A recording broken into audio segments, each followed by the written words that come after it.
is not going to be inspirational. It's more stupidity. Okay, so I'm going down that path.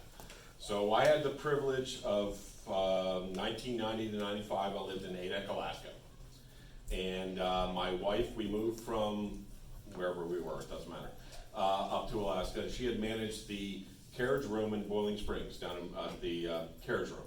Okay, so she was the manager of the restaurant there. So we get to Alaska, and there's a lot of precursor to all this story that I'm going to tell you. So she managed a restaurant called the Aleutian Steakhouse in Natick, Alaska, which is an island 1,200 miles out the island chain of Alaska. We were closer to Russia than we were to Anchorage. And they had a jetty that came out, and the sea otters would come in and wrap themselves in seaweed so they could take a nap and not float away. The killer whales would come around and eat them, and they would get meat and seaweed, and they had a complete diet, and you could see it right from the restaurant. It happened every day. So that's the next story is Clam Lagoon, which is on the northern part of the island where I worked. The tides in Alaska fluctuate a lot.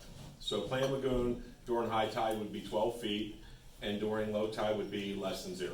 I mean, it was already out under the bridge. So many times we would go out 36-degree water, and my thing is all based on leap. So it's all based on leap. That's what I'm going for. So we would go out during high tide when it was going back to low tide, and we would jump off the bridge on the outside, and as the tide was going out, it would swoosh you out into the river, or out into the bay. 36-degree water, keep that in mind. So you get swooshed out into there, and you get out to the top and you go, ooh, I hope I can make it back to the beach. And I never died, so we went out. I probably did it 6 to 10 times, sometimes alcohol-induced, but that's fine. That's how we did it. But so we did that multiple times and did this, and so my story with the leap is we leaped off the bridge, took the swoosh, had the fun time, and swam back to the shore. So we lived there for 4 years, and so we did this off and on for probably 3 years. And there's more stories I can leave out that won't get me in trouble on YouTube. But at one point when we were getting ready to leave, I think my wife had already come home.